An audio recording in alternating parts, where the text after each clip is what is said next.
Merci, Monsieur le Président. Honorable sénateur, je suis sur le territoire non cédé du peuple Mi'kmaq. Honorable sénateur, le leadership peut venir des endroits les plus insoupçonnés. Il n'a pas besoin d'être bruyant, il n'a pas besoin d'être vantard, mais plutôt d'une dignité tranquille qui, lorsqu'il est reconnu et qu'on lui donne l'occasion de s'épanouir, peut être une source d'inspiration pour tous. Telle a été la vie et la carrière politique d'Alexa McDonough. Malheureusement, Alexa est décédée le 15 janvier de cette année.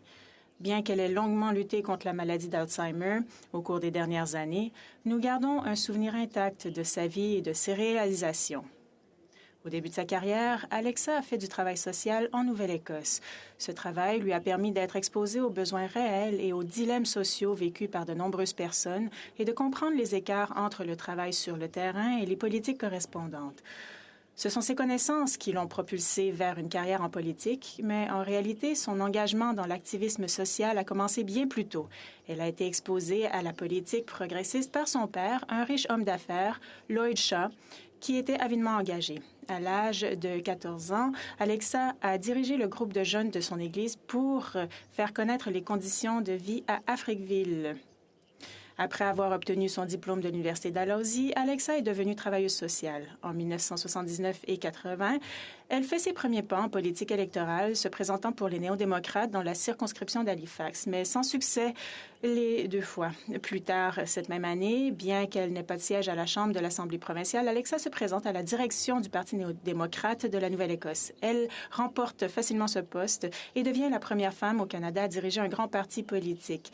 Elle a passé les 3 années suivantes en tant que caucus d'une seule personne et elle était la seule femme à siéger à la Chambre d'Assemblée de la Nouvelle-Écosse. Alexa n'a jamais caché les difficultés qu'elle a rencontrées dans ce poste et a souvent parlé des attaques personnelles misogynes et sexistes qu'elle a subies. Elle a même souligné l'absence de toilettes séparées pour les députés femmes.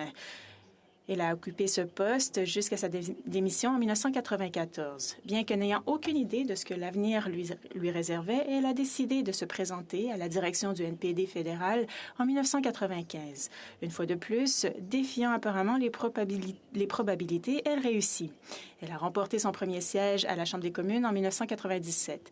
Elle a occupé le poste de chef jusqu'en 2003 et s'est retirée de la politique en 2008. Tout au long de sa carrière politique, Alexa est restée une championne des programmes sociaux forts et de l'égalité des sexes. En 2009, elle a été annoncée comme présidente intérimaire de l'Université Mount St. Vincent. La même année, Alexa a été nommée officier de l'Ordre du Canada et a reçu l'Ordre de la Nouvelle-Écosse en 2012.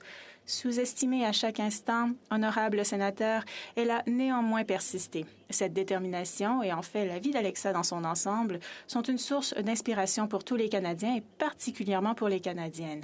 Mes pensées vont à sa famille et à ses amis. Je sais que vous êtes fiers de l'héritage de leadership que représente Alexa McDonough. Honorable sénateur, une véritable mesure de l'héritage d'Alexa McDonough est l'une des leçons de vie qu'elle a données à ses fils Travis et Justin.